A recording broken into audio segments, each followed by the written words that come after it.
كل القصائد التي تقدمت لهذه المسابقة الدولية وعددها 35 قصيدة. سنستمع في هذه المراسم إلى القصيدة المتوجة بالمركز الأول، لكن قبل ذلك وذاك لابد من وقفة عرفان وتقدير لدار الحضارة المبادرة لهذه الجائزة. نتعرف على مؤسسة دار الحضارة من خلال هذا الريبورتاج من إنجاز خليل بتول، فنتابع.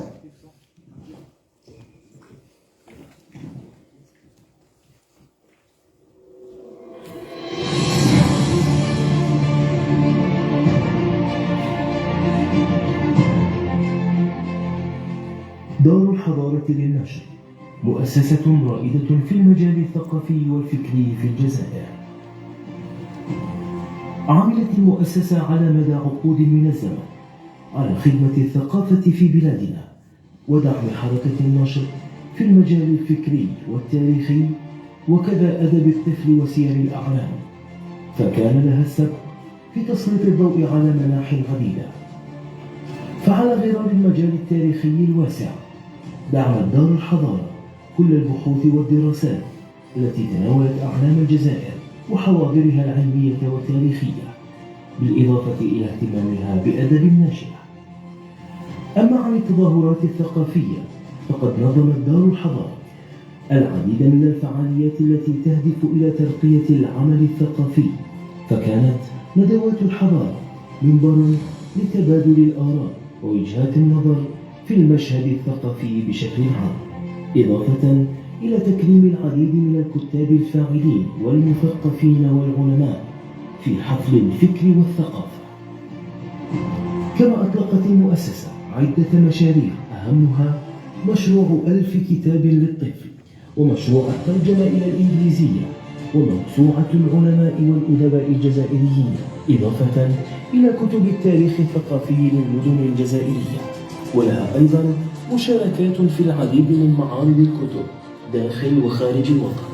وقد صنعت دار الحضارة الحدث بإطلاقها لجائزة البطلة الشهيدة دنيا بوحلاس الدولية في مسابقة لأحسن قصيدة شعرية حول البطلة.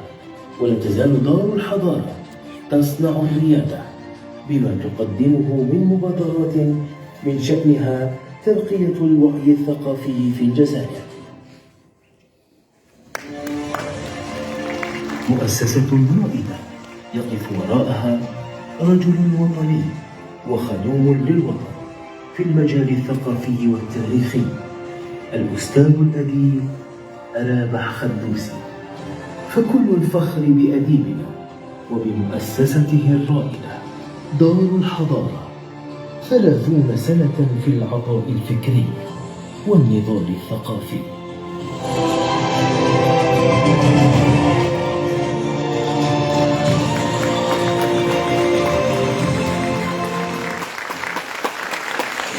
شكرا للزميل خليل بتول على هذا التقرير الرائع، روعة دار الحضارة وروعة الأستاذ رابح خدوسي. من فضلكم تحية كبيرة للأستاذ ودار الحضارة وكل طاقمها الخدوم للوطن بالفكر والثقافة. وآخر مبادراتها وليست بالأخيرة هي جائزة دولية تحمل اسم الشهيدة البطلة دنيا بوحلاس. سنتعرف على سيرة البطلة الشهيدة من خلال هذا البورتري من إنجاز الشاعر المميز حمزة بوزنادة، فنتابع.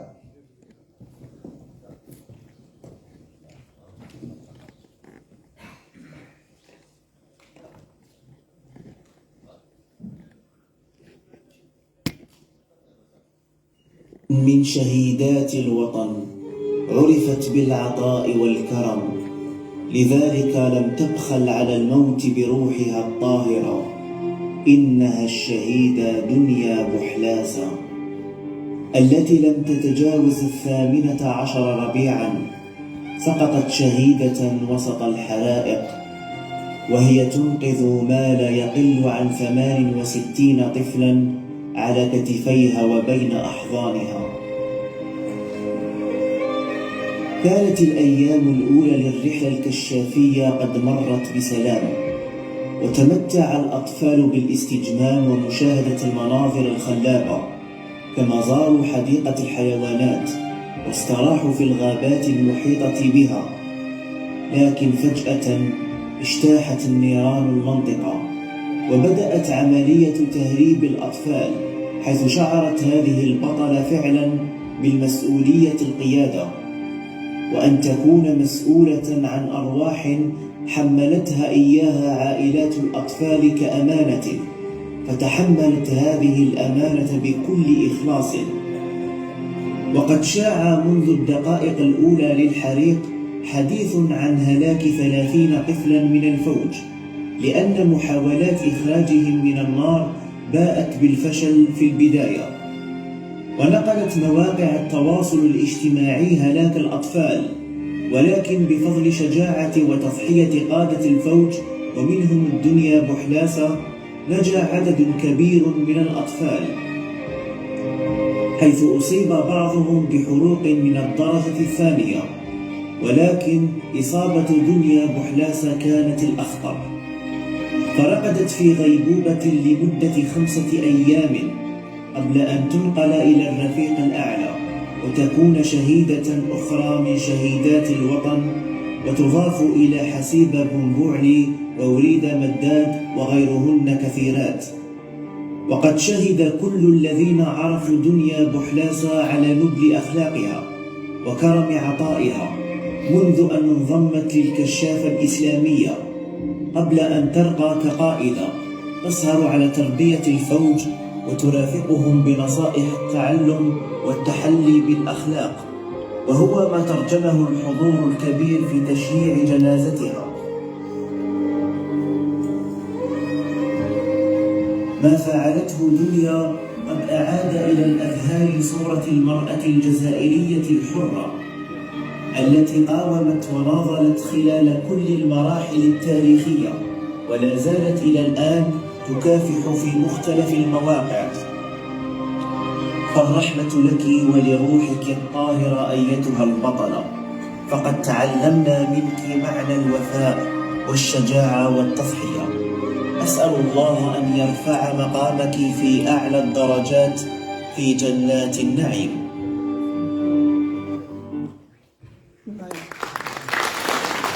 تحية لروح البطلة الشهيدة دنيا بحلاسة، أكيد رحلت إلى دنيا الخلد، واليوم هي حاضرة معنا، هي الغائبة الحاضرة في هذه المراسم. مرة أخرى شكرا لدار الحضارة على هذه المبادرة، والشكر موصول لوزارة الثقافة والفنون على رأسها الدكتورة سوريا مولوجي على رعايتها لهذه المراسم. كما نشكر كل السيدات والسادة المشاركات والمشاركين من 6 دول عربية، بالإضافة إلى الجزائر 35 قصيدة ضمن هذه المسابقة. وأشرف على تقييم الأعمال المتنافسة أعضاء لجنة التحكيم الدولية التي سلف وذكر أسماءهم الأستاذ رابح خدوسي، ولا بأس أن أذكر بالأسماء، وهم على التوالي الأستاذ الدكتور محمد بوزوي من جامعة المدية، طبعا تحية كبيرة عليهم من فضلكم. الأستاذ الشاعر سليمان جوادي، شاعر جزائري غني عن كل تعريف. من جامعة الأزهر بمصر الأستاذ الدكتور البراء صفوان، ومن العراق الأستاذة الشاعرة ساجدة موسوي. مقرر اللجنة الأستاذ الدكتور سعيد الرحمن من الهند، وسيلتحق بنا لقراءة تقرير اللجنة، لكن الآن أتشرف بدعوة السيد رئيس لجنة التحكيم الدولي الأستاذ الدكتور حبيب منسي من الجزائر، يتفضل مشكورا لقراءة أكيد تقرير لجنة التحكيم. يتفضل تحت تحياتكم.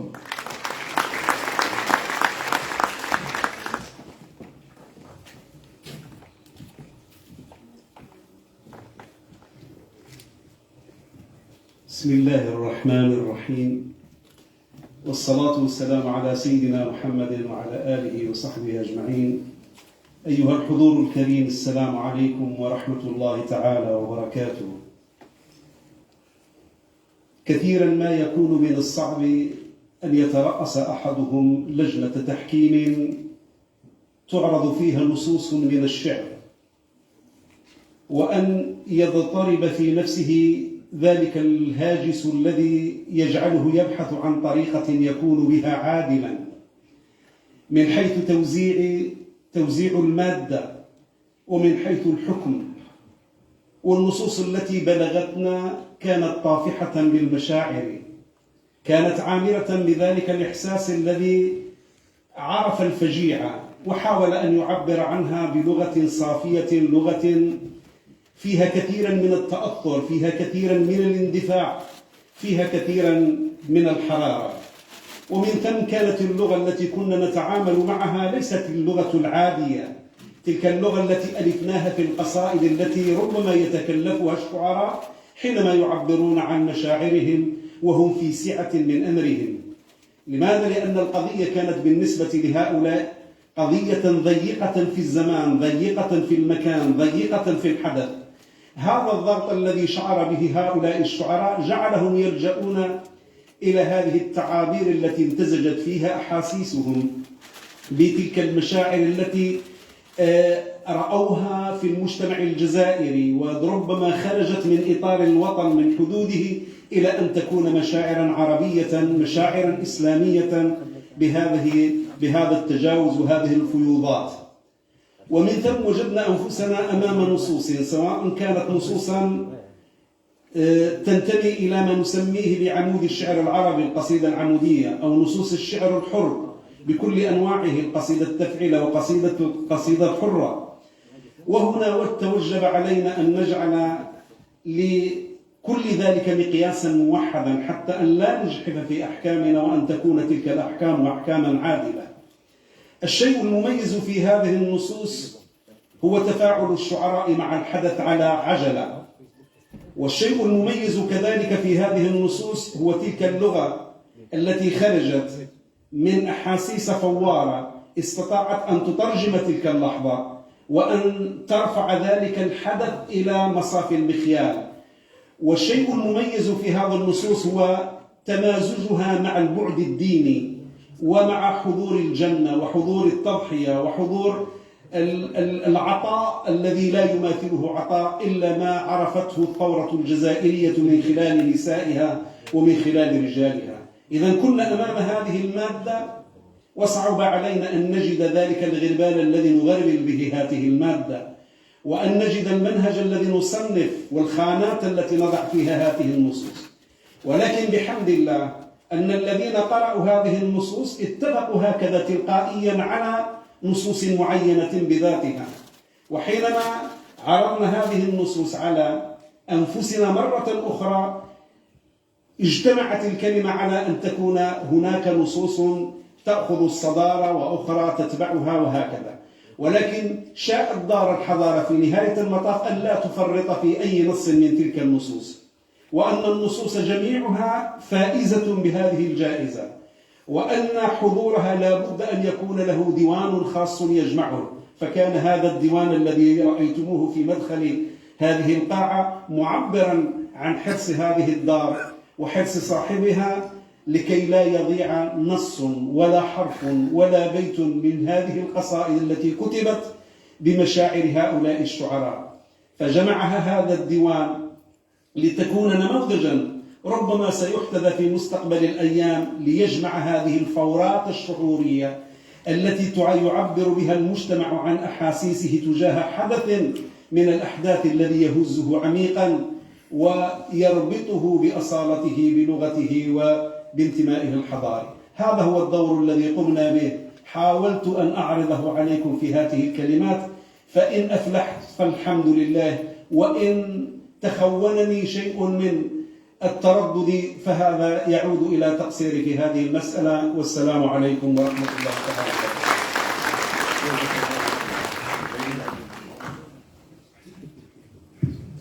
وعليكم السلام ورحمة الله تعالى وبركاته. من فضلكم تحية مرة أخرى للأستاذ الدكتور حبيب موسي، رئيس لجنة التحكيم الدولية لجائزة البطلة الشهيدة دنيا بوحلاسة من تنظيم دار الحضارة. حضرات السيدات والسادة، بعد كلمة السيد رئيس لجنة التحكيم نرحل بكم سيداتي سادتي إلى الهند، أين يلتحق بنا مقرر لجنة التحكيم الدولية الدكتور سعيد الرحمن من جامعة كلتكا من الهند. فنستمع إلى السيد مقرر لجنة التحكيم. بسم الله الرحمن الرحيم. تقرير لجنة التحكيم لجائزة البطلة القائدة الكشفية دنيا بوكلاسا التي ضحت بنفسها من أجل إنقاذ 68 طفلا في حرائق صيف 2022 بولاية الطارف الجمهورية الجزائرية. الجائزة من تنظيم دار الحضارة للنشر وباقتراح من الأستاذ رابح الخدوسي. بعد استلام الأعضاء للنصوص المرشحة في منتصف شهر أكتوبر عام 2022 اجتمعت لجنة التحكيم عن بعد ابتداء من تاريخ 22 أكتوبر، وانتخبت الأستاذ الدكتور الأديب حبيب مونسي جامعة السيدي بن عباس رئيسا للجنة، الأستاذ الدكتور سعيد الرحمن جامعة عالية كلكتة الهند مقررا، الشاعرة الكبيرة الأستاذة ساجدة موسوي من العراق عضوا، الأستاذ الدكتور البراء صفوان من جامعة الأزهر بمصر عضوا، الشاعر الكبير الأستاذ سليمان جوادي رئيس بيت الشعر الجزائري عضوا، الأستاذ الدكتور محمد بوزواوي صاحب المؤلفات العديدة جامعة الميديا عضوا. وبعد المداولات حول النصوص المرشحة التي بلغت 35 نصا من بلدان عربية عديدة أكثرها من الجزائر دون الكشف عن أسماء أصحابها، أعلنت يوم الجمعة 28 أكتوبر عام 2022 عن النتيجة الآتية. المرتبة الأولى قصيدة الدنيا الوراء عبر، الرمز السري E5، والذي تبين بعد الكشف عن الأسماء بأن اسمه عبد المالك قرين من الجزائر، مع العلم أن هناك قصائد مرشحة جيدة تستحق الإشادة والتنويه، وتوصي اللجنة بطبع القصائد في ديوان خاص، كما تنوه اللجنة بجهود أعضائها وتشكر أصحاب هذه المبادرة وجميع المشاركين بنصوصهم، وهنيئا للفائز بالجائزة. حرر بمدينة كلكتة الهند في 28 أكتوبر عام 2022 ميلادية مقرر اللجنة الدكتور سعيد الرحمن.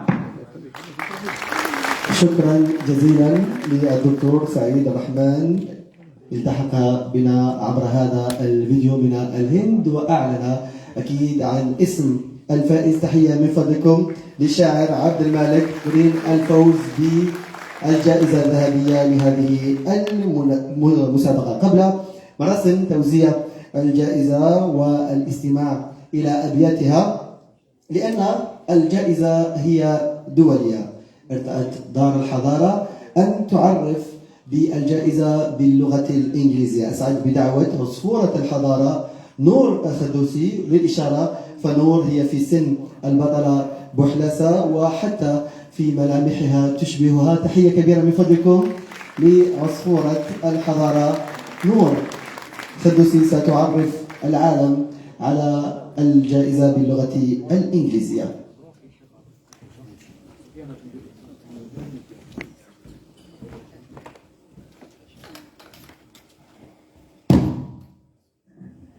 Ladies and gentlemen, hello everyone.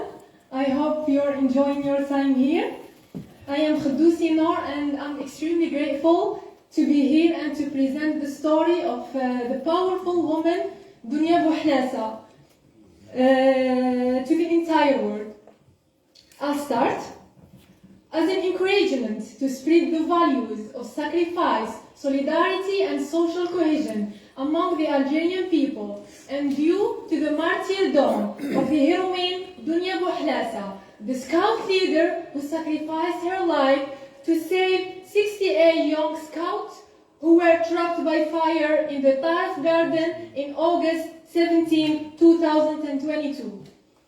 Dar al-Hadara Publishing organized the prize for the best Arabic poem with a symbolic monetary reward and the Hadara Medal for poets from all over the world.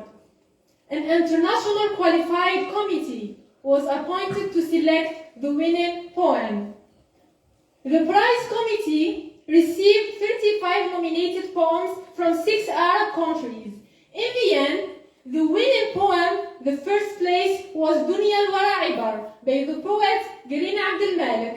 Congratulations to the winner, Green Abdel Malik. Thank you to all the participated ones.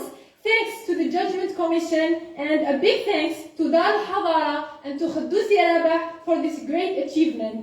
And with all my pleasure, thanks to all the honorable attendees. ونحن نشكرك جزيل الشكر على أكيد إيصال رسالة الجائزة إلى كل أنحاء العالم باللغة الإنجليزية. تعرفنا من خلال كلمة أكيد نور أسطورة الحضارة، وقبلها مقرر لجنة التحكيم، عن اسم الشاعر الفائز معنا في هذه المراسم. خليل بتول مرة أخرى يعود، لكن هذه المرة للتعريف أكثر بسيرة ومسيرة الفائز بهذه الجائزة القيمة.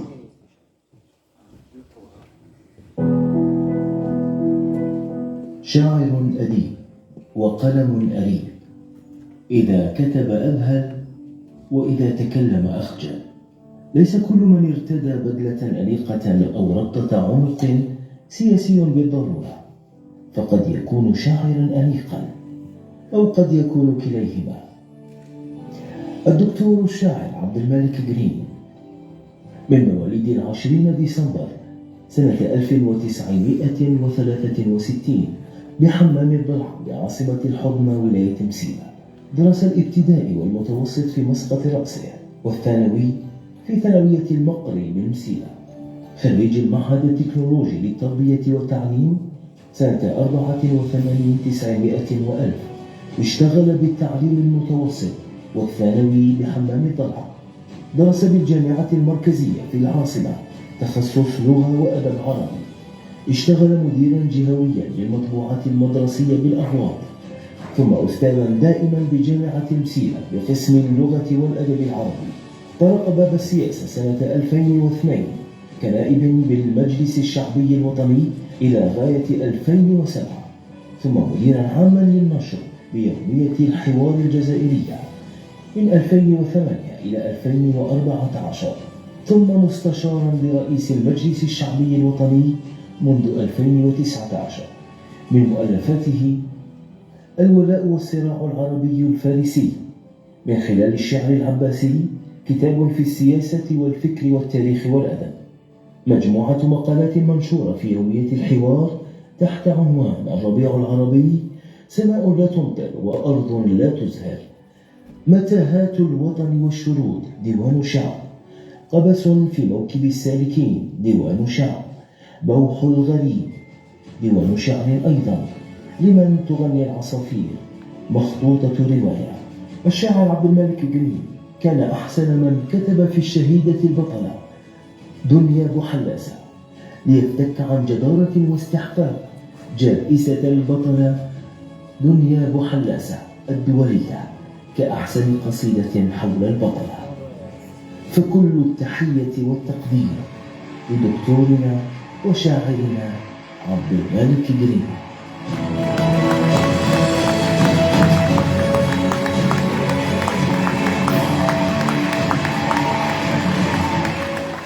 شكرا مرة أخرى للمبدع خليل بتول، والشكر أكيد موصول، والتحية التقدير والعرفان وكذلك كل التبريكات للدكتور الشاعر عبد الملك جرين. أكيد لجنة التحكيم كانت محظوظة أنها قرأت أبيات القصيدة الفائزة، والحضور الكريم ومشاهدينا في كل مكان سيكون لهم الآن الحظ في التعرف على فحوى هذه القصيدة الفائزة. أسعد بدعوة الشاعر الدكتور عبد الملك جرين تحت تحياتكم، وسيرافقه في إلقاء القصيدة على آلة العود الملحن الأستاذ أحمد وحيد صابر. تحت تحياتكم نستقبل الشاعر الدكتور الفائز، وأسعد بدعوة الملحن الأستاذ أحمد وحيد صابر يتفضل معنا تحت تحياتكم، كذلك يرافقه على آلة العود الأصيل.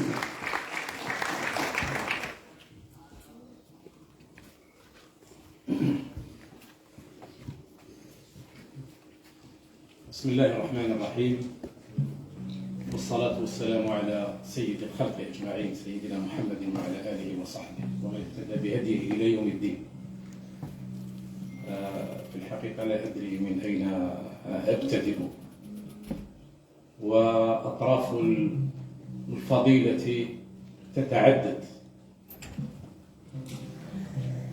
وإن كان لا فضيلة تسمو أبدا على فضيلة البطلة الشهيدة التي أعادت لمعنى التضحية والإثارة، وأكدت أن الجزائر السخية المعطاءة الكريمة، أن الإنسان الجزائري العظيم لا يزال يعطي، وأن من يراهن على أن شباب الجزائر تنصر فهو واهم. إن الدرس الذي أعطته دنيا بوحلاسة فوق كل الدروس وعبرة فوق كل العبر، ولذلك لا أدري كيف خطر ببالي أن يكون عنوان هذه القصيدة دنيا الورى عبر. هذه دنيا وهذه دنيا، وليس في الدنيا إلا العبر، فطوبى للمعتبرين.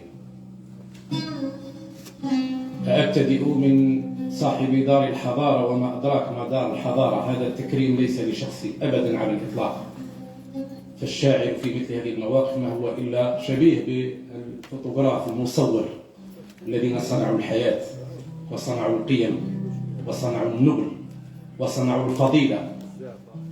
هم أهل الوحي والإلهام، نحن مجرد مصورين معبرين عن هذه القيم السامية الخالدة. الجزائر العظيمة التي تبقى في كل مرة مجايلة، جيل فجيل يعطي ولا يتوقف. شكرا أستاذنا الكريم، أنا لا أشكرك لأنني الفائز، وأنا أعلم أن حتى ربما في القصائد الموجودة شعراء كتبوها يفوقونني، ولكن ربما ولا أدري ولا أزايد، ربما فقط في هذه اللحظات التي كتبنا فيها الشعر ربما كانت كمية المشاعر ربما مثل ما أشار أستاذنا الكبير رئيس اللجنة سي حبيب المنسي مشكورا، ربما هذه الكمية من الشحنات العاطفية. وهذه الشهيدة تقدم أروع الدروس. كل الشكر لهذه الوجوه الطيبة وهذه القامات الكبيرة، لا أدري من أين أبدأ، ولكن اسمحوا لي جميعا أن أخص أستاذنا الدكتور محي الدين عميمور، طبعا دون أن أنسى الجميع، أساتذتي ومشايخي وشعراءنا وأدبائنا، كلكم مفضلون ومفضل عليه، وشبابنا وكشافتنا. شكرا لكل الوافدين من كل حدب وصوب. شكرا حتى لطلبة الأعزاء من جامعة مسيلة الذين أبوا إلا أن يحضروا معنا. الشكر لا ينتهي. اعذروا لي القصيدة طويلة، وحتى لا أطيل عليكم أشرع مباشرة أقرأ القصيدة. شكرا جزيلا مرة أخرى.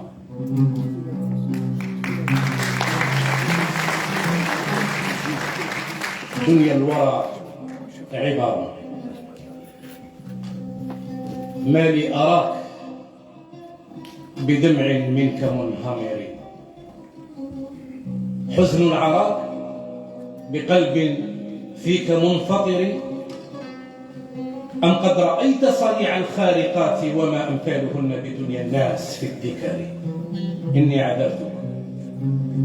إني عذرتك في الأحوال أجمعها، ورب عذر سيعلي شأن معتذر. بكيت دنيا وقد أودى الحريق بها، يا غدرها النار لم تترك ولم تذر. 60 روحا وقد زادت 8، كانت ستزهق قبل الحرق بالذعر، لكن دنيا وقد صحت عزيمتها كانت تقاوم صهد النار في الشجر. هيا رفاقي، فهذه الأرض شاهدة أن الجزائر لم تركع ولم تقر. في كل جيل بطولات له صنعت مجد الجزائر، لا تثنيه من غيار. ولادة المجد فقرأ في مراحلها. واسأل قديم الزمان المشرق العطر شعب الجزائر للتاريخ مفخرة، ما مر عهد وهذا الشعب لم يطر.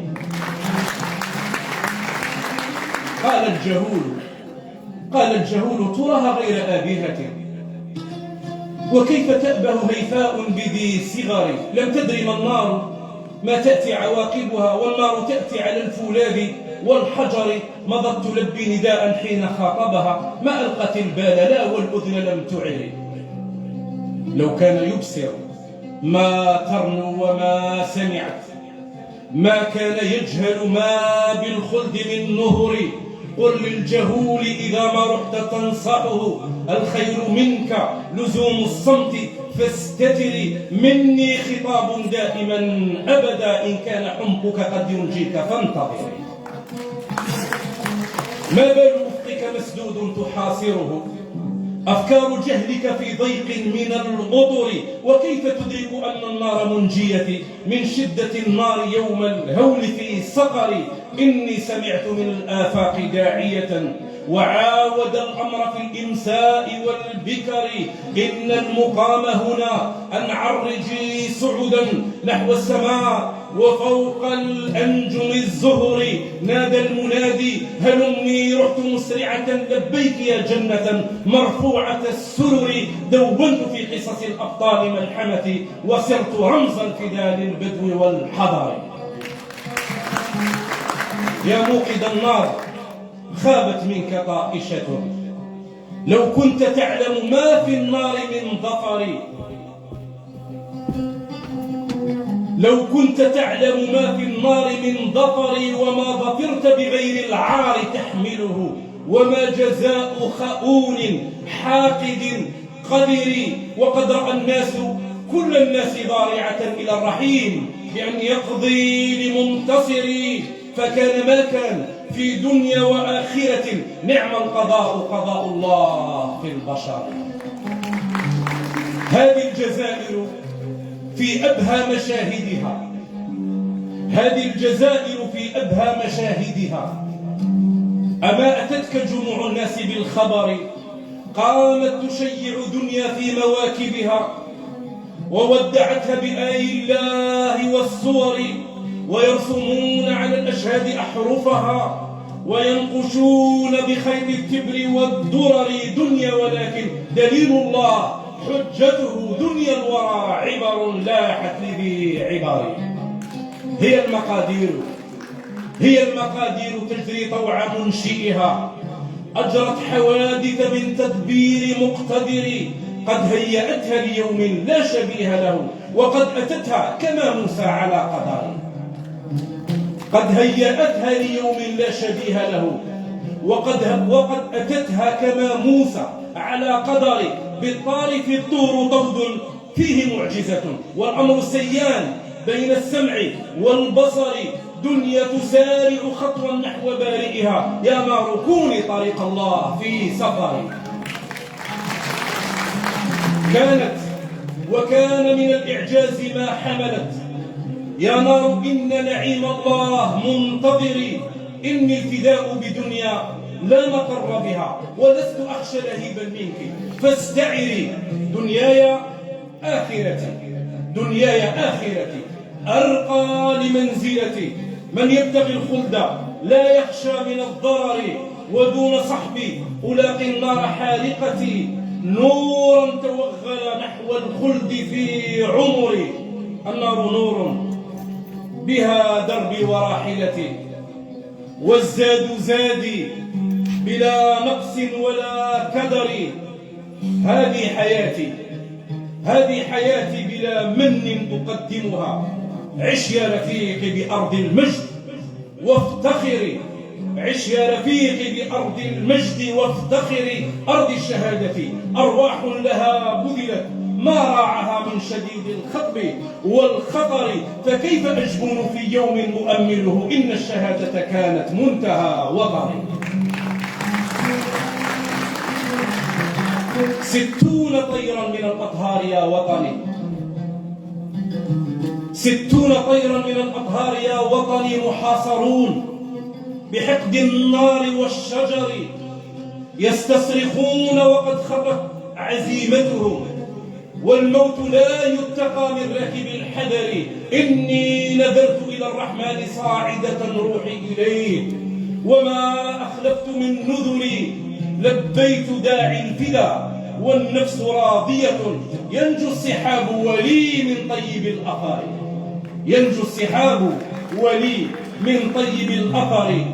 يا قالة المجد، يا قالة المجد في يوم يضاف إلى أيامنا فغدت درسا لمعتبر، فصل جديد من الإيثار تصنعه حسناء ما صنعت لم يأتي في السير. فصل جديد من الإيثار تصنعه حسناء ما صنعت لم يأتي في السير. لم تروه كتب فالخطب من جلل، فوق الحجى نظرا قد كان بالنظر، فوق الحجى نظرا قد كان بالنظر. من ذا يصدق ما قالت وما فعلت، من ذا يصدق ما قالت وما فعلت، لولا اليقين يقين الفعل بالصور. شكرا.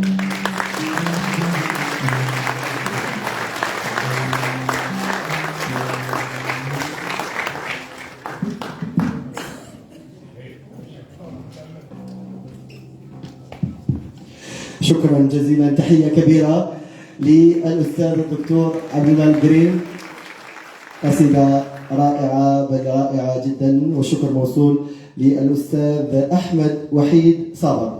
كما تابعتم حضرات السيدات والسادة، فالقصيدة ليست أبيات فقط بل هي ملحمة. لكن قبل ذلك أود أن أشكر ضيوف هذه المراسم من بوسعادة اللي شرفوني بحضورهم، خاصة البرنوس اللي كنت لابسه. شكرا سيدي علي رحموني، زيان عبد اللطيف ومراد وعبد السلام فرادي.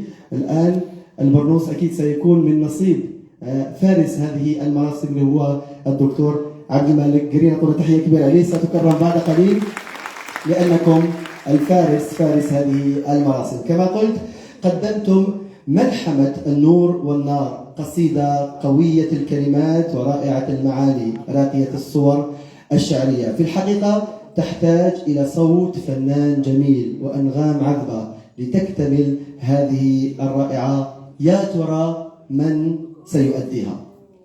من بين مفاجآت هذه المراسم الأستاذ الفنان الشامل المبدع فؤاد ومان. تحية كبيرة، وهي في الحقيقة مفاجأة للدكتور عبد المالك جرين ومفاجأة للجميع. دار الحضارة دائما مبادرة لمختلف المفاجآت التي تخدم الفن والثقافة. إذن الأستاذ فؤاد ومان سيقدم هذه القصيدة لأول مرة غناء ولحنا. تحية من فضلكم للأستاذ فؤاد ومان.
ورب عذر سيعلي شأن معتذري.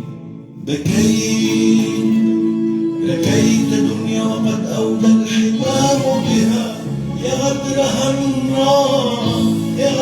النار لم تترك ولم تذل. 60 روح وقد زادت 8 كانت ستزهق قبل الحرق بالذعر لكن دنيا وقد صحت عزيمتها كانت تقاوم صهد النار في الشجر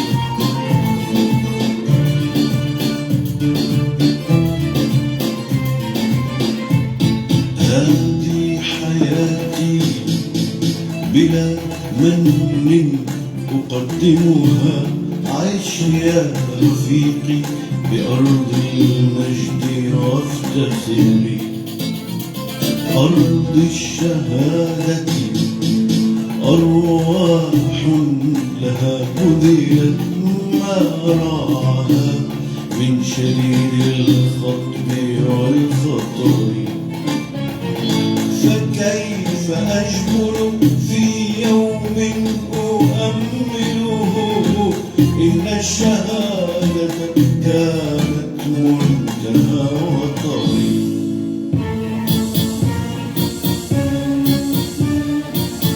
60 طيرا من الأنهار يا وطني محاصرون بحقد النار والشرر يستصرخون وقد خرت عزيمتهم والموت لا يتقى من راكب الحذر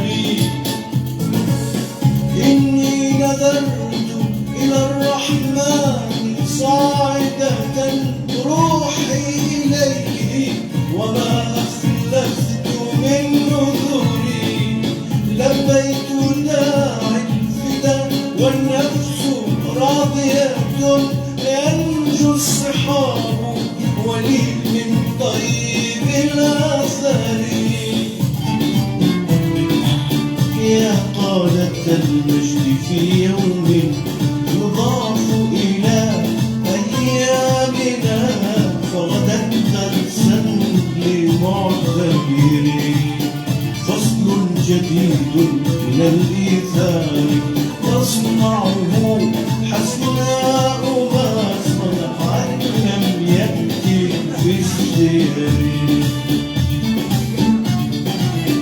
لم تروه كتب فالخطب من جلال فوق الحجاب نظرت قد كان بالنظر من ذا يصدق ما قالت وما فعلت لولا اليقين يقين الفعل بالصور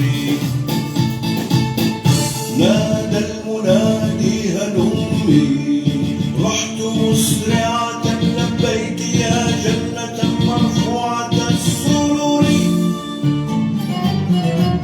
دونت في قصص الأبطال ملحمتي وصرت رمز الفداء للبدو والحضر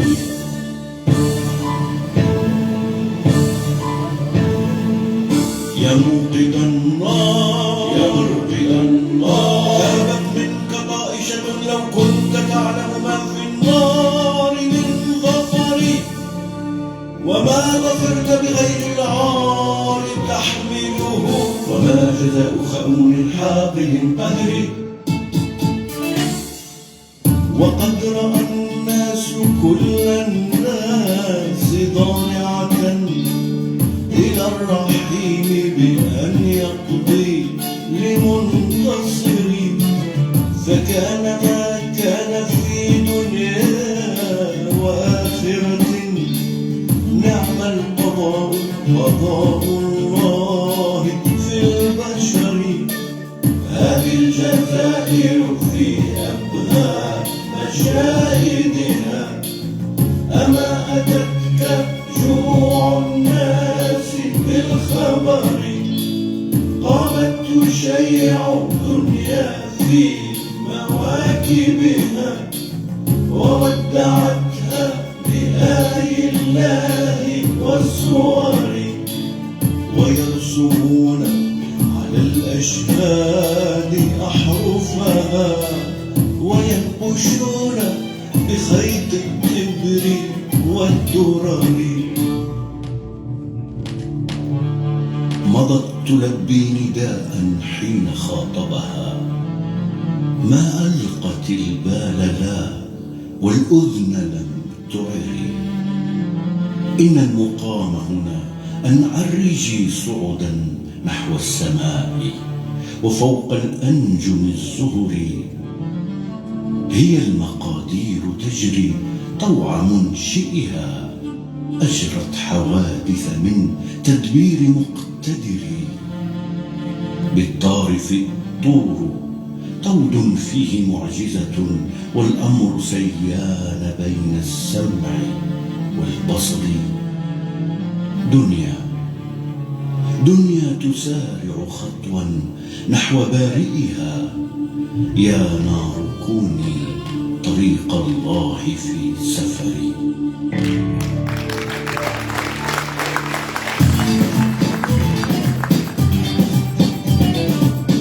هيا رفاقي فهذه الأرض شاهدة أن الجزائر لم تركع ولم تثر.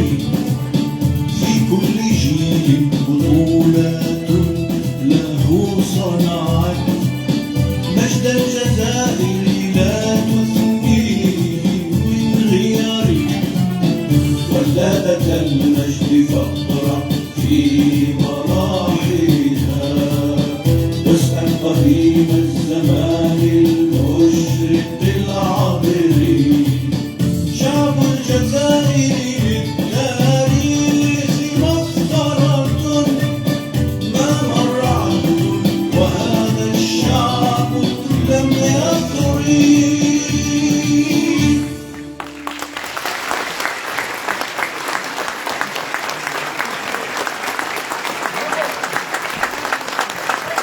إبداع إبداع إبداع يفوق الوصف. تحية كبيرة للأستاذ فؤاد ومان، أبدعت وأعطيت للقصيدة روح، وهي مفاجأة للدكتور عبد الملك جليل. وأكيد نكرم الأستاذ فؤاد ومان، وأسعد بدعوة الأستاذ رابح خدوسي، وكذلك الفنان صادق جمعاوي. تفضل معنا فنان القدير صادق جمعاوي، يتفضل تحت تحياتكم.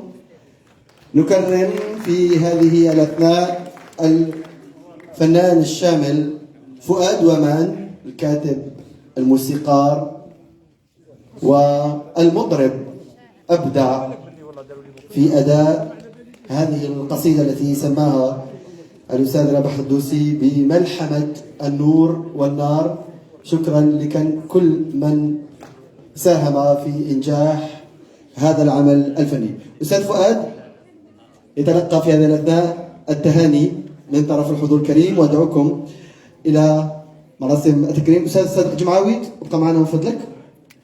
نكرم صديقك المطرب فؤاد ومان تحت تحياتكم. من فضلكم دار الحضارة تقدم تكريم خاص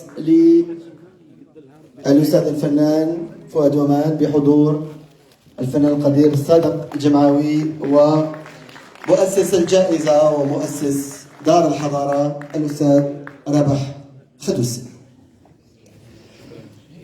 يبقى مع الأستاذ خدوسي. شكرا للأستاذ فؤاد ومان، شكرا للصادق جمعاوي. أستاذ رابح من فضلك ابقى معنا. وصلنا إلى بيت قصيد هذه المراسم، ونتوج فيما يلي الفائز. وقبل ذلك أسعد بدعوة كل من الدكتور محي الدين عميمور يتفضل معنا. تفضل دكتوري العزيز. الدكتور صالح بالعيد يتفضل معنا.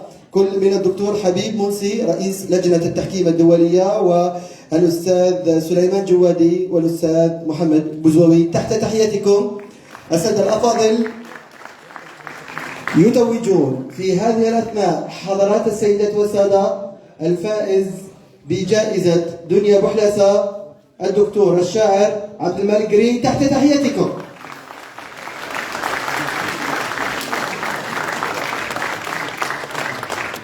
تسلم في هذه الأثناء حضرات السيدات والسادة من ضيوف الشرف الحضور الكريم والأسرة الإعلامية المكتوبة المسموعة المرئية والإلكترونية العمومية والخاصة، تمنح في هذه الأثناء الجائزة، جائزة دنيا بوحلاسة للدكتور عبد المالك جرين.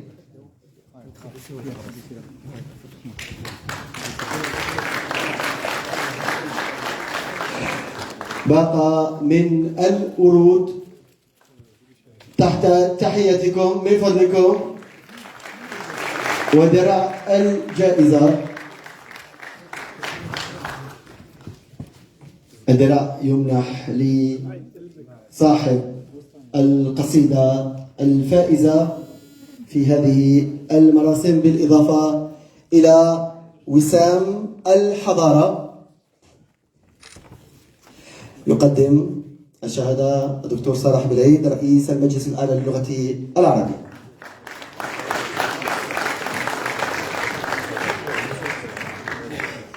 ويكرم كذلك الفائز ببرنوس الأصالة، البرنوس الجزائري.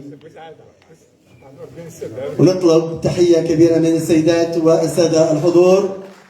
يوشح في هذه الأثناء الدكتور عبد المالك جرين المتوج بالجائزة بالبرنوس الجزائري. ونسمع تحية كبيرة من طرف السيدات والسادة الحضور من فضلكم.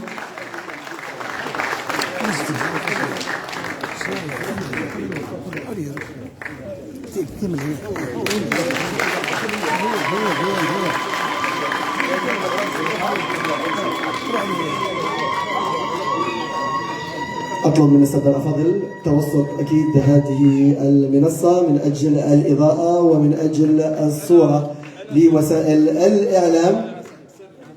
تفضل أستاذ.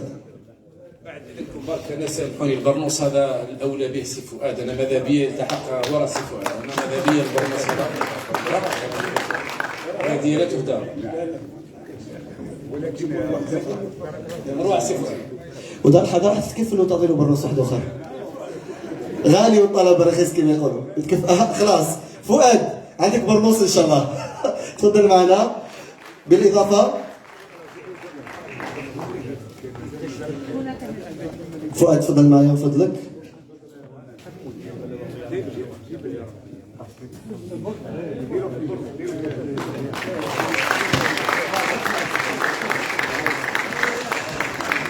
وراح يتم الكشف عن مفاجأة أخرى. دكتور، لوحة للفنان التشكيلي رفيق كالي بلمسة إبداعية. أو حضر معنا رفيق كالي فنان تشكيلي، بالإضافة إلى قيمة مالية للفائز الدكتور عبد المالك جرين. صورة للذكرى. وأطلب مجددا من طرف سيدات وسادة الحضور تحية كبيرة من فضلكم للفائز بجائزة البطلة دنيا بوحلاسة لأحسن قصيدة الدكتور عبد المالك جرين.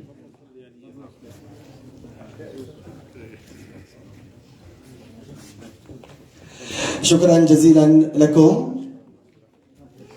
وأمنح الكلمة مجددا للفائز. كنت قلت كلمة قبل تقديمكم للقصيدة، الآن كلمة بعد هذا التكريم والتتويج. بسم الله الرحمن الرحيم. مرة أخرى حقا والله في مثل هذه اللحظات يعجز اللسان وتخون اللغة، يعني يضيق القاموس يعني. وإذا أنا دائما أستشهد وأسترشد وأستأنس بقول العارفين، يعني إذا اتسعت الإشارة ضاقت العبارة، يعني والإشارات تتسع ولا تكاد تنتهي إلا وتبدأ إشارة أخرى. وأنا بين هذه القامات صانعي الفكر والثقافة والأدب والفن، أنا صدقوني أقول لكم ما صنعت شيئا اليوم أمام ما صنعه سي فؤاد، والله لأول مرة أسمعها. أنا لا أعرف، وهذه أنا لا أعرف، وما أخبرني سي رابح مشكورا، وما أخذت فكرة. وصدقوني حتى من قبل كنت اتصلت بسي فؤاد منذ شهور ربما، وكان لي حلم أن نصنع شيئا معا، وقد أرسلت له ربما بعض الكلمات التي كنت أظنها ترتقي، وربما لمشاغله وشواغله، أو ربما هو يشتغل لا أدري ماذا يفعل بها وماذا فعلت به، ولكن أن أفاجأ اليوم يعني بأن يعطي هذا النغم الجميل، لأني مش فقط سي فؤاد لحن كلماتي، أنا قلت لكم يعني عندي شهور وأنا أتمنى أننا نشتغل معا، وكنت أعتقد أننا نستطيع أن نقدم شيئا على الأقل يهذب الذوق ويعيد هذه الذائقة، وشبابنا أهل ذوق يعني، فقط نظلم كثير نحن ربما الشباب الذي نظن أنه ابتعد عن أصالته وفنه الجميل الملتزم. أمنيتي لأني سي فؤاد أراه كبيرا من الكبار، ليس فقط قلت كبير من الكبار، ولدينا من الكبار ما لدينا، وقد اشتغل مع سي سليمان. هي في الحقيقة مانيش حاب نطول عليكم، كنت غاير بزاف من سليمان، غنى له سي فؤاد ومثل ما غناو له العشرات سي سليمان. أنا لا نقولش باللي أرقى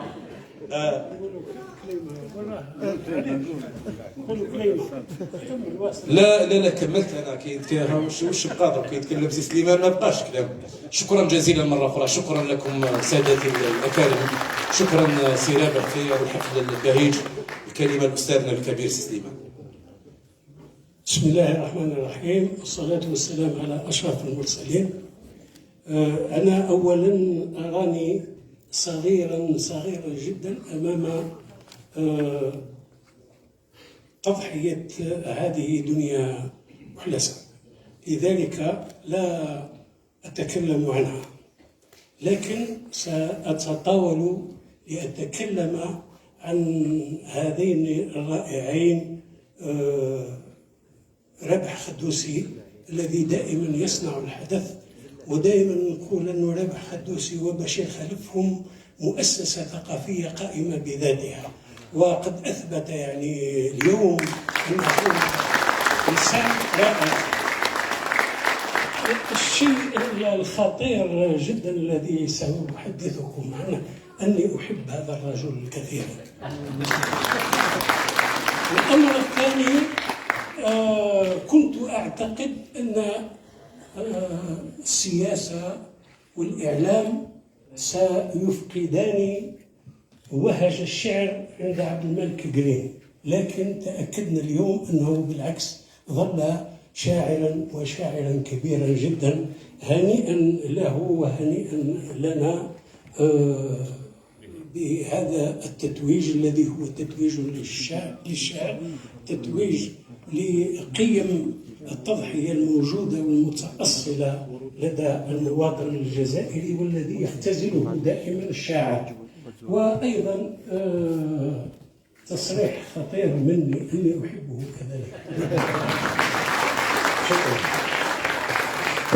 نحن كذلك نحبك أستاذ سليمان الجوادي. ابقوا معي من فضلكم، لأنه كذلك حنعيش مراسم تكريم لجنة التحكيم، ونبدأ بتكريم الدكتور حبيب منسي تحت تحياتكم رئيس لجنة التحكيم الدولية. نكرم رئيس لجنة التحكيم الدولية الدكتور حبيب منسي تحت تحياتكم.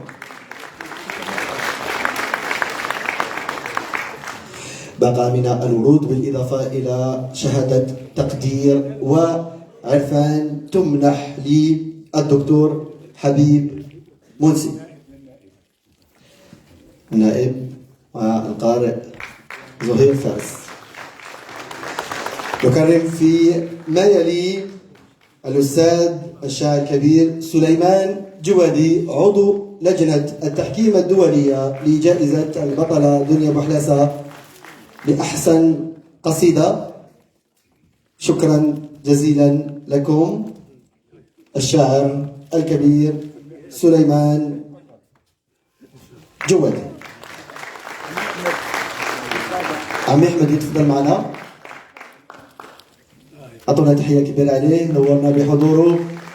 أستاذ أحمد راح يساهم معنا في تكريم الأستاذ الشاعر القدير سليمان جوادي عضو لجنة التحكيم الدولية. وكذلك نكرم الدكتور محمد بوزواوي عضو لجنة التحكيم.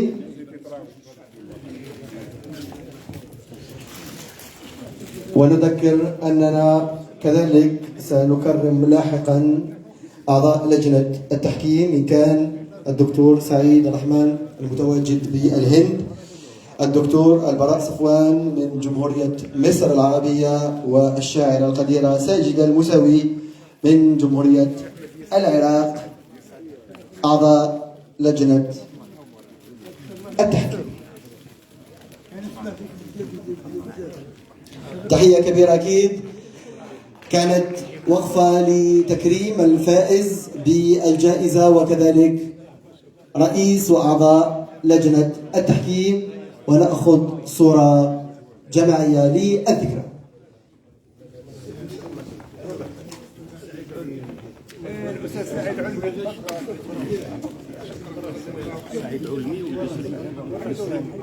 صورة للذكرى للحضور الكريم وكذلك للزملاء من وسائل الإعلام، مع تحية أخرى من السيدات والسادة الحضور. سعيد علمي الدكتور القسري، يتفضل معنا الأستاذ سعيد علمي. الدكتور القسري نائب المشاريع العامة القسري نائب رئيس الدكتور القسري حاضر معنا، والأستاذ سعيد علمي أستاذنا، مرحبا أهلا وسهلا. صورة للذكرى. وأذكر وأنوه أن المراسم لا تزال متواصلة، وهناك أكيد مفاجآت أخرى بعد لحظات. المراسم متواصلة هنا بقصر الثقافة مفدي زكريا.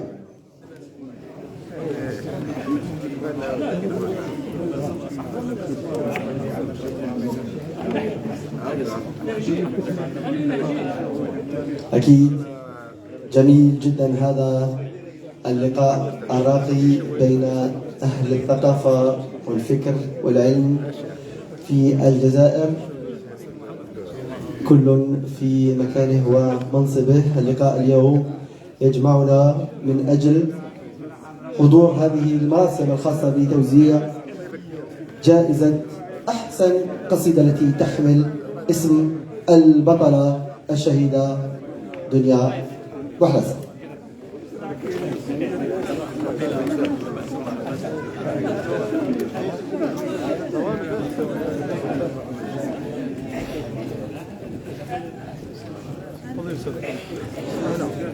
صورة للذكرى. وأطلب من السيدات والسادة الأفاضل البقاء معنا، لأننا سنواصل هذه المراسم وفيها أكيد مفاجآت أخرى.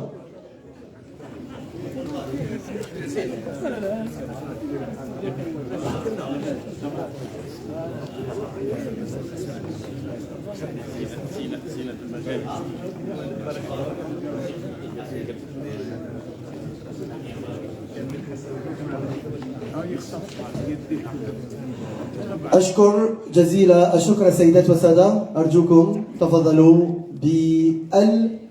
بالجلوس فضلا وليس أمرا، ويبقى معي الأستاذ سعيد علمي وكذلك الدكتور عبد المالك جرين. أطلب من الأستاذ سعيد علمي يبقى معنا وكذلك الدكتور عبد المالك جرين، وفضلا وليس أمرا أطلب من السيدات والسادة الأفاضل التفضل بالجلوس. سنواصل مراسم هذه الجائزة.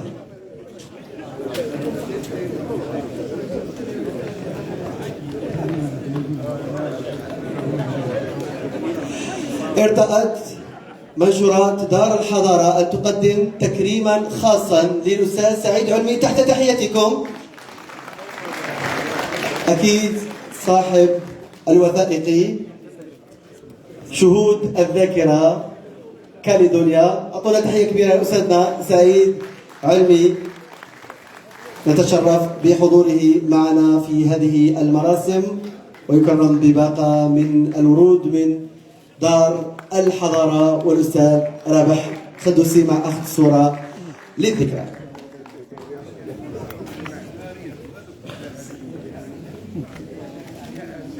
شكرا للأستاذ سعيد علمي، دمت خدوما للذاكرة الوطنية وللثقافة والعلم في الجزائر. فيما يلي جامعة المسيلة تقدم تكريما خاصا للفائز الدكتور الشاعر عبد الملك جرين. أستاذ جرين من فضلك تبقى معنا، أنت ابن الجزائر من المسيلة، المسيلة كذلك تود تكريمك بحضور ممثلين عن جامعة المسيلة. يتفضلوا معنا تحت تحياتكم. جامعة المسيلة تود تقديم تكريم خاص للدكتور الشاعر عبد الملك جرين.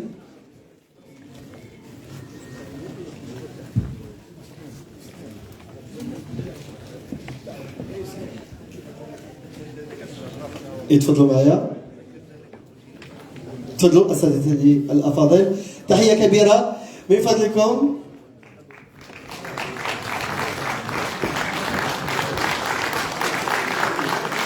تكريم خاص من جامعه المسيله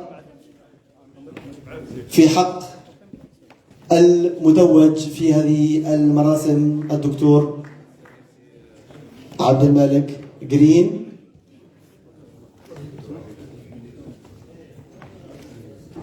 بحضور الأستاذة زينب، أهلا وسهلا، وكذلك طاقم وطلبة جامعة المسيلة.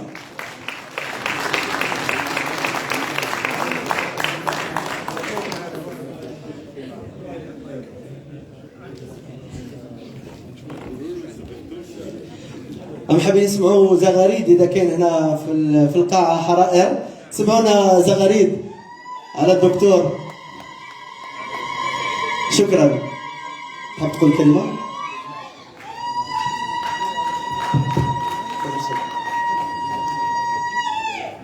شكرا. هو في الحقيقة أستاذ عبد الملك هو في الحقيقة أولا بسم الله الرحمن الرحيم والصلاة والسلام على المرسلين. جامعة محمد بوذيف بالمسيلة وبالذات من قسم علوم الإعلام والاتصال في الحقيقة هي التفاتة لهذا الرجل الذي نحن في جامعة محمد بوذيف بالمسيلة، هذه الجامعة الرائدة والمتميزة، جامعة الريادة والإبداع، نعتز كثيرا بهذه القامة أستاذ عبد الملك جرين الذي يدعم هؤلاء الشباب. هم طلبة نادي إبداع للإعلام والصحافة والميديا الرقمية، تحية لهم. هم في الحقيقة أبوا إلا أن يشاركوا أستاذهم الفاضل الداعم رقم 1 لهم إعلاميا ثقافيا. يعني عبد الملك لم يبخل عليهم أبدا من خلال كل الدعم الذي يقدمه لهم، ولذلك اليوم هم يشاركون هذه الفرحة، وأبوا إلا أن يخلدوا هذا العمل بعد استسماح السيد مدير دار الحضارة من خلال عمل كذلك فني بسيط إعلامي سيعرض في ختام هذه الندوة قدموه هؤلاء الطلبة بإمكانياتهم بإبداعاتهم تقريرا وتركيبا وتصويرا، فشكرا لهم. هذا الرجل نحن في جامعة محمد بوذيف نفتخر به لأنه كان أستاذا وكان داعما. شكرا لك سيدي الفاضل، شكرا لك سيدي الفاضل. والشكر موصول لكم. تفضلوا، سنتابع مع بعض أكيد التقرير المقدم من طرف طلبة الإعلام بجامعة المسيلة في حق الأستاذ الدكتور الشاعر عبد الملك جرين. أنتظره أن يتفضل لمتابعة. تفضل أستاذ، راح تتابع أكيد ما تبقى من تكريم جامعة المسيلة من خلال التقرير الذي سنتابعه مع بعض على الشاشة. جميلة هي صورة الانتماء والاعتزاز والافتخار برجال تزينوا بلباس الوطنية والقيم الإنسانية، رجل متفوه بلسان بليغ وصوت حق صالح، فأصبح سيدا للحرف ونبراسه، أجاد الشعر وأبدع فيه وعزف على أوتار قلوب مستمعيه. عبد الملك جرين أديب وإعلامي وقلعة من قلاع الشعر الجزائري. ولد في 20 من ديسمبر عام 1963 بمدينة الحمامات المعدنية بولاية المسيلة. نشأ وترعرع في منطقة حمام الضلعة، ودرس فيها من المرحلة الابتدائية إلى المرحلة الثانوية، ثم انتقل إلى الجامعة المركزية بالجزائر العاصمة وتخرج منها متحصل على شهادة من المعهد التكنولوجي بالمسيلة.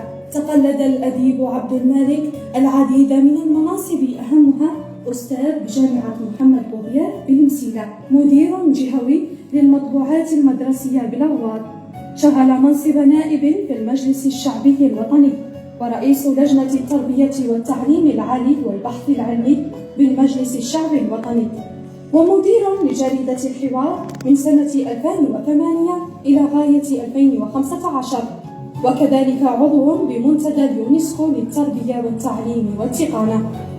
عبد المالك قرين شاعر ترجم ما يبوح بداخله إلى قصائد ودواوين، منها الولاء والصراع العربي الفارسي من خلال الشعر العباسي، الربيع العربي، سماء لا تمطر وأرض لا تزهر، متاهات الوطن والشذوذ، قبس في موكب السالكين، وآخر إصداراته بوح الغريب. مثل قرين الجزائر في العديد من المحافل الفكرية الدولية والوطنية، منها لبنان والقاهرة وروما وغيرها، وشارك في الكثير من المجامع والمعاجم العربية، منها معجم البابطين للشعراء العرب المعاصرين. استطاع عبد المالك قرين أن يأسر قلب الطالب الجزائري حتى أصبح الكل يعتمد شعره في التعليق الصوتي، فكلماته تزاوج فيها المبنى والمعنى، وجسدت رهافة حسه ومشاعره اتجاه القضايا الوطنية والقيم الاجتماعية. شكرا لنادي الإبداع بجامعة المسيلة. ابدأ بأتم ما تحمله الكلمة من معنى.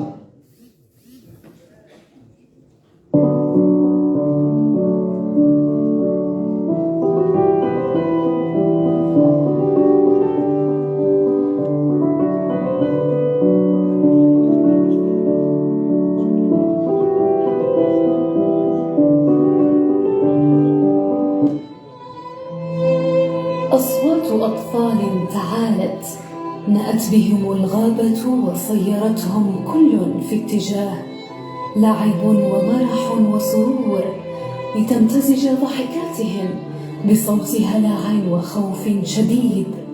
ألهبة النيران تلفح أطراف الغابة، تقترب رويدا رويدا لتنتفض دنيا وتركض أنفاسها نحوهم، منقذة 68 طفلا كشافا حاصرتهم النيران، راسمة صورة التضحية السامية وإيثار الروح، راحلة هذه الزهرة ناثرة وريقاتها الأخيرة بإحدى غابات ولاية الطارف، حين تزاحمت نبضاتها لكنها لم تتخلى عن إنسانيتها. وترى ابنة 18 ربيعا، تلك التي لم يعول عليها أحد، أول من تتشبث بحبل التضحية وتبعث لعمر الأطفال عمرا، فتعالت روحها في سماء الجزائر، حادثة بعظمتها حركت في النفوس وشاع انتشارها وتداولها، لتصبح الشهيدة دنيا بوحلاسة القائدة الكشفية أيقونة للتضحية ومحل إلهام لنظم القصائد لكثير من شعراء الوطن العربي، موسومة بعنوان دنيا الورى عبر، قصيدة توجت بجائزة البطلة بوحلاسة للشاعر القدير عبد المالك قرين، أين عكس نبل الأحاسيس وصدقها مطلقا العنان لمشاعره، قصيدة كمرآة للإنسانية نالت المرتبة الأولى في مسابقة أطلقتها دار الحضارة بالجزائر العاصمة، تشجيعا لنشر قيم التضحية وروح التضامن والتماسك الاجتماعي. ذلك الشاعر الإنساني ابن المسيلة، مواليد 1963 بحمام الضلعة، متحصل على دكتوراه في الشعر الجزائري المعاصر، وله العديد من المؤلفات والدواوين الشعرية، كفجر الوطن وحب لا يزول، له في شعره من التميز وبعد الإبداع إبداع، بين قوة وضعف وحب وكره، تحملك قوافيه إلى عالم آخر يعج بالأحاسيس المختلفة ويشوقك لسماع المزيد. قاعدة جماهيرية داعمة تشكلت في حياة الشاعر، جلها سحرت بقصائده ورقي أسلوبه، فهو ابن الحضنة اليوم، شمعة تنير الأدب والشعر الجزائري، متحديا بذلك من برعوا قبله بلمسة وإضافة بارزة.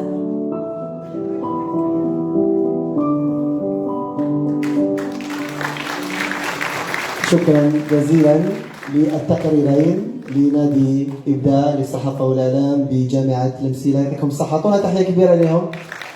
ما شاء الله، عمل راقي محترف في حق الدكتور الشاعر وكذلك في حق البطلة دنيا بوحلسة. ونحن في حضرة الشعر لابد أن نختم هذه المراسم حضرة السيدات والسادة بقراءات شعرية. يرافق الشعراء الأستاذ عازف على آلة العود أحمد وحيد صابر. يتفضل معنا مجددا تحت تحياتكم الأستاذ أحمد وحيد صابر.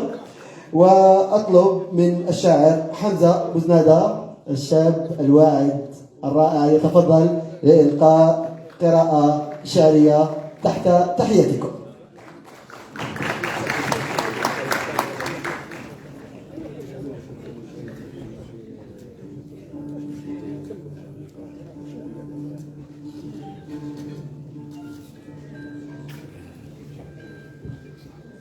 بسم الله الرحمن الرحيم، والصلاة والسلام على أشرف المرسلين سيدنا محمد وعلى آله وصحبه أجمعين.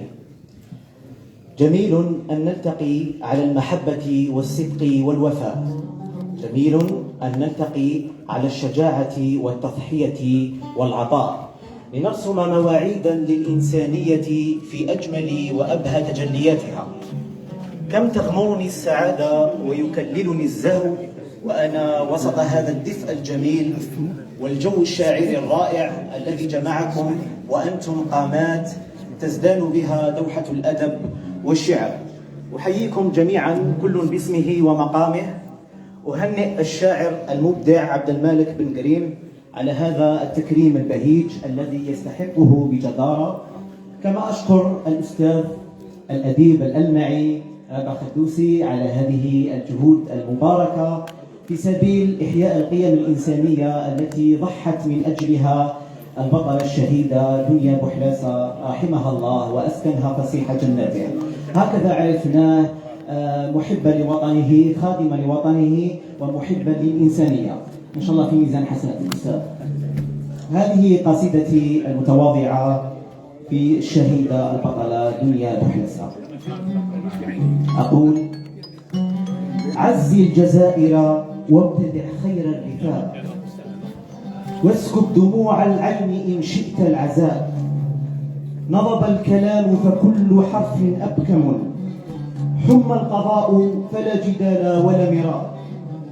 قد عضني الحزن الشديد بنابه، لا حيلة إلا بصبر أو دعاء.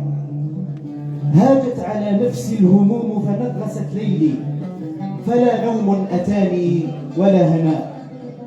أمسيت كالفلك الضعيف شراعها، والبحر يرمي أهلها أن يشاء. تاج العروبة أنت يا بوحلاسة، علمتنا معنى الوفا معنى الفداء. يا طفلة مثل الملاك طهارة، وجه بريء في ملامحه البهاء. أيقونة الأخلاق بنت بلادنا، في قلبها حلل النضارة والصفاء. طوبى لمن تهب الورى أنفاسها، طوبى لمن كانت مثالا للعطاء. لله ما قدمت خيرا فانعمي، في جنة الفردوس يا خير النساء. ماذا أقول وأنت فوق قصائدي، مهما كتبت فقد عجزت عن الوفاء. وإذا الليالي بدلت خلق الفتى، يبقى صنيعك عبرة للأتقياء. ما كان للأوطان أن تصل العلا إلا بأجنحة المحبة والإخاء. فعزاؤنا يا آل الطارف إنكم أهل الكرامة والمودة والسخاء. قل للذي يرجو البقاء مخلدا قد مات خير الناس خير الأنبياء.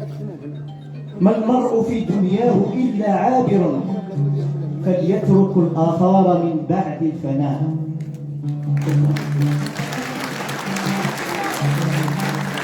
شكرا جزيلا حمزة بوزنادة، شاب أكيد رائع قدم هذه القصيدة. الآن إلى الشاعر مبروك زوي، يتفضل مشكورا. مبروك زوي واحد من شعراء الجزائر خاصة في الشعر الملحون. أهلا وسهلا، تحية كبيرة من فضلكم لشاعر مبروك زوي دائما بمرافقة الأستاذ أحمد وحيد صبر.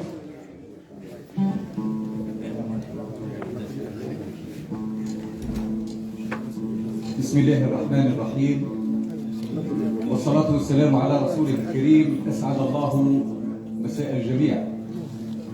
يسجل التاريخ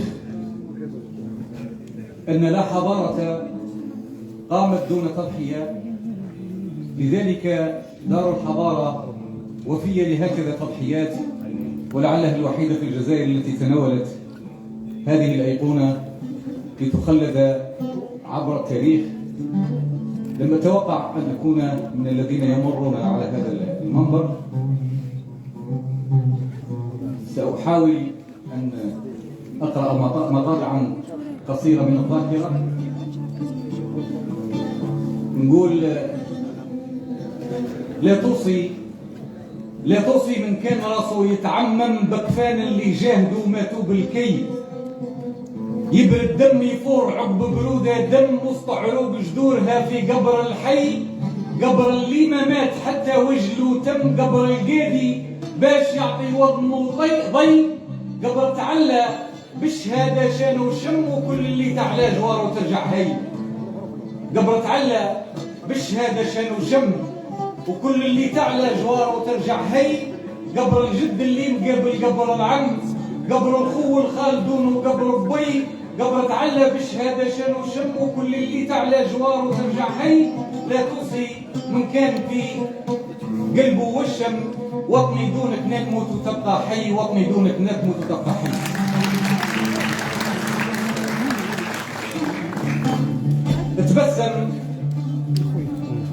تبسم يا صاحبي لا هالتشناف. تبسم يا صاحبي لا هالتشناف. دي سيرة الايام بضنا يتحوى. عام يجيك يشرهك وسنين عجاف. تدخم عام وعام لدار التقوى. وخيط صبرك من المحايل اللي تنشاف. واكسي بيه محاينك ساعة تقوى.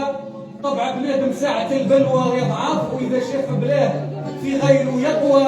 إذا عم الهم تتساوى الأكتاف. والمرفوض اللي يقدر يرجع شوى. وكل طريق مطولة هاتك صافي إذا درتو في قميص في هذا الخطوة.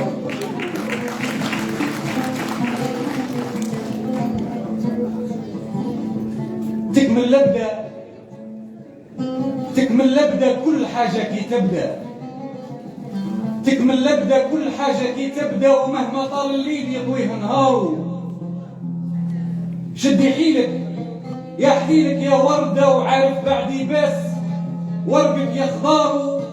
سيف الصبر يقص منك نص الداء. والنص اللي سيف الصبر يقص منك نص فدة. واللي باقي فيك يلحق عطاره. بعد عزول تزول من كانت شدة.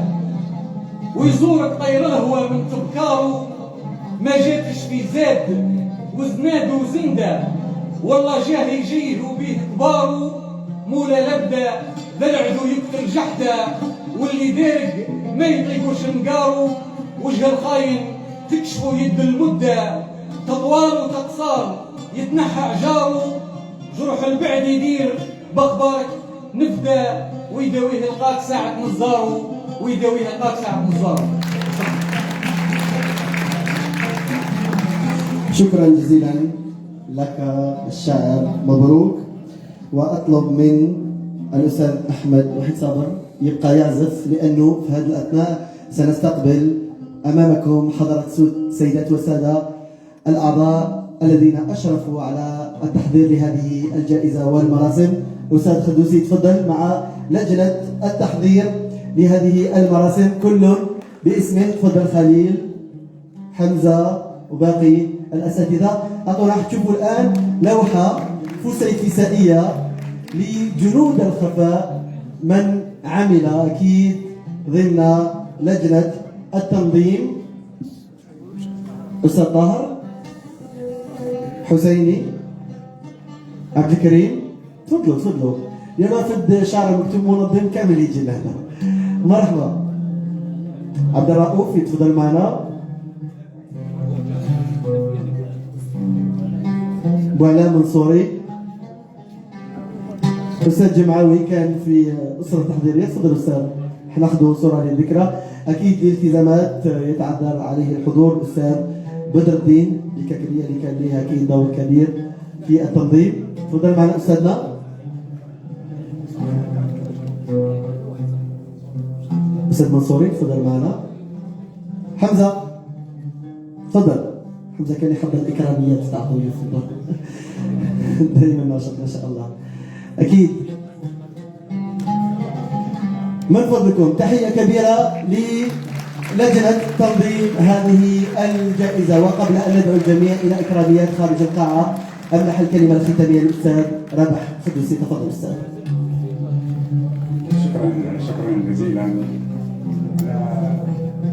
لا أجد قواميس لا تسعني قواميس اللغة العربية لأعبر عن فرحتي وسروري ولأعبر عن شكري لكم في هذا اليوم التاريخي المشهود. الحقيقة هو كان تتويج بجائزة وكان تكريم للرجل الذي اكتشفتموه أنه يستحق الجائزة ويستحق التكريم، وكثير من الجزائريين منكم يستحقون التكريم. فمن وجد إلى الاعتراف، إلى ثقافة الاعتراف لبعضنا بعض، أن نقول لبعضنا بعضا شكرا لكم لأنكم حضرتم هذا العرس الثقافي البهيج وسافرتم معنا، وإن شاء الله بمثل هذه الفعاليات الثقافية. مدام كي مليحة كي لباسة. الله يهنيكم. راه فيه مباشر باش تشوفوها. سي عرفتك يعني عرفتك برك راني عرقان ما حبيتش نركز عليك.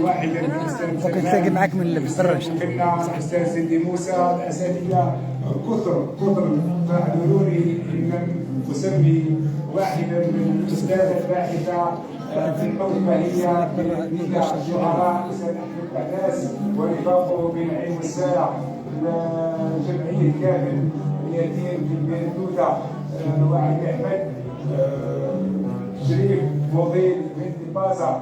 كثير أعذروني